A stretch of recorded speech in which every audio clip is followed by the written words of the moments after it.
Hello, my friend. Stay a while and listen. What's going on YouTube? It's Filthy and we're back with another video. We are on day 10, full 10 days, and we've got our first double event on Ancient Shards. So free to play account 2023. Yeah, 10 days in, always an exciting time to get the double blues. It's going to be hopefully some fun.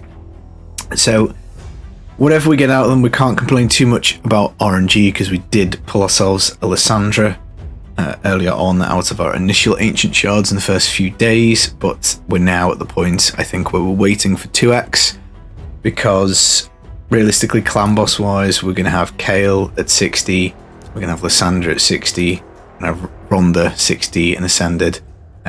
We've got the healer, Lamaba, at 50, we're going to do him up to 50.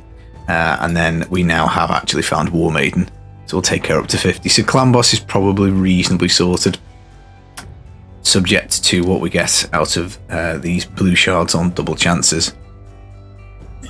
What do we want to get? I'd say the most important things would be to get decreased attack for clan boss, so the big version of decreased attack.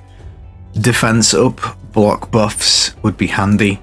But again, looking at the roster, we've got damage and poison sorted, we've got speed up and turn meter manipulation sorted, we've got damage, lock cooldown, multi-hit, we've got heal, we've also got another healer. We're going to build up Mystic Hand as well. So healing seems pretty sorted, so a reviver would be really cool. AoE decreased speed we can get from the campaign, and there's a fusion champ you can get. Speaking of fusions, obviously on only day 10 we've got absolutely no chance of getting the fragment summons for the new fragment dude, who looks pretty good. So we'll get him on the main account, but not on this free to play one. So I guess that's what we're hoping for. Now, out of the fusion warm up, we do get another blue as soon as we pull our first one. But yeah, 4-star chicken as well. So even if we come up completely bust on this, I think we're in a good spot. But let's go for it. Let's see who we get. Oh, an epic straight away. Karlia. Right, she must be new because I don't know much about her. HP burn. That's good for clan boss. That's good for damage in general. Oh, and there we go. 55% chance of decreased attack. Cannot be resisted if you have an HP burn. So that's going to book up to 60, 65, 75. That is such a shame that it's not 100%. But she is going to be an attack down champion. That's pretty good. Decreases duration of all debuffs on allies by 1 turn, then 15% strengthen. Cannot be removed or stolen. So that's going to be brilliant for clan boss as well. Debuff reduction will basically be a cleanse, provided we're talking about the stun. Every time an enemy under HP burn debuff gets a turn, decreases the duration of 2 random buffs by 1 turn. Wow. And all res aura of 35. Sacred Order, that is, I'd say that's quite a good pull. Ratings look decent, she's only got 83. On we go. Preserver, we probably won't build her. Continuous heal and shield on herself. Freeze, she's going to be a chicken. There's no point keeping crap champions for faction wars. Oh, second epic, this is going well. Oh no, so we get this dude in a few days. That is a bad pull. I suppose we can put him in the faction crypt and get a little bonus. Everyone knows about this guy. Shield, counterattack, provoke, continuous heal. Not useful for clan boss, but a decent chance. We'll take him to 50 probably. Gator, this guy I think is probably a chicken. He does have heal reduction on his A1, which could be useful for the green crypt.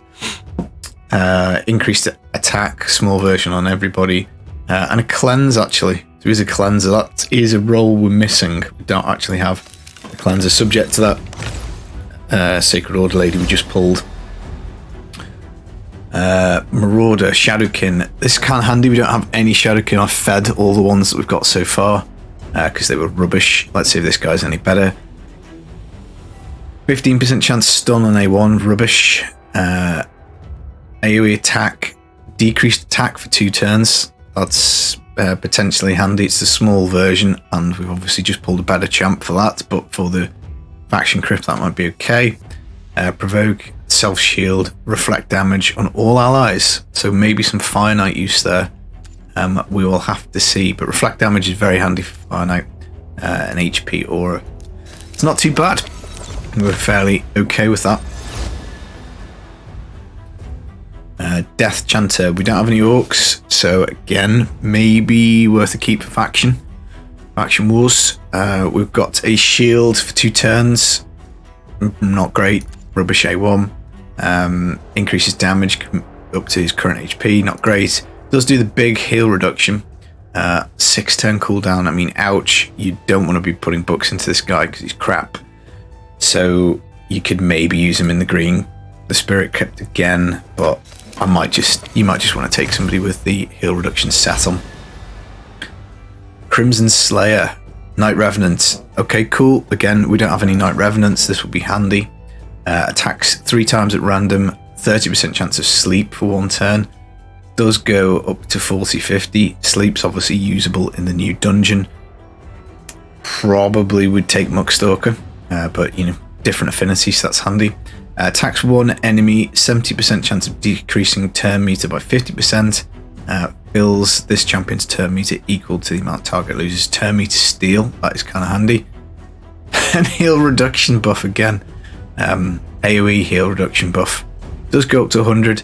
So I think she could be good in the keep as well. The spirit keep. Getting a lot of spirit keep champions. Frozen Banshee. This is a tricky one because she is a better poisoner than Kale, who we have, because she does have the poison sensitivity. The issue with her is you have to land the poison sensitivity to get the poisons on the A1. She does fill a bit of turn meter. Accuracy lead could be handy. Obviously on day 10 we've got no banners, so we are struggling for accuracy. But the thing is it worth building her over Kale? I really don't think so. We'll have to have a think on that. Oh, and a third epic. Fennec. Nice. Okay, so this guy actually pairs with Talia, who we got for free, of course. Attacks 1 enemy, extra hit if the target has any debuffs, and it blocks revive on the A1, so good for Ice Golem. So that is pretty cool. We've got block buffs on an AoE for 2 turns. Block active skills for 1 turn if it doesn't place the block buffs, and then decreases the bomb counter when Talia is on the same team. So something we can maybe do with that later. And then we've got a single target, decreased defense, decreased speed, big version. He's actually quite a decent champion. He hits pretty hard as well. He's probably a little bit underrated, but for clan boss, I don't really see him as being particularly great. Right, so let's get this last shard. I mean, we can't really ask for another ancient another epic, sorry. 3 out of 10 shards or 9 shards is pretty baller, but we'll give it a go. And Harrier, she is rubbish. She does ally attack, which sounds really good. Her issue is she's really squishy. She's very hard to keep alive. She does have each hit having a booked up to 50% chance of doing 5% poison. So she could be a poisoner for off affinity. So if we get, let's say, the Force clan boss at any point, you can use her as a poisoner. Definitely wouldn't be building her past 50 though. She is just a bit too squishy, but you know, we could do. Wow. Okay, I think that was pretty good actually. So pick of the bunch definitely is going to be this chick here, Karlia. I think she is going to be really good for clan boss. So she would probably go up to 60 straight away, I think, and she'd go in the queue after we've done Kale, Lysandra, and Rhonda. Got another champ we can now 6-star. We're getting a bit heavy on the spirit and magic. We don't really have any force champs, which is a little bit of a imbalance in the account. But really, you only need 2 affinities to start off with to get through most of the stuff. but the strengthening is going to be really handy. A little bit of cleansing is always nice. Decreased attack, big version. HP burn is nice. And then resist aura in all battles. Probably wouldn't really use that. Not going to use her as a lead, but yeah, I think that's pretty happy. We've got quite a bit of stuff to do now. Some champs to level, which is good. Again, 3 epics, they were all spirit affinity. Yeah, unusual. Cool. Right, I hope you enjoyed the video. We're going to crack on with this account, and we'll be back in the future with some more stuff. Take it easy, guys. Peace.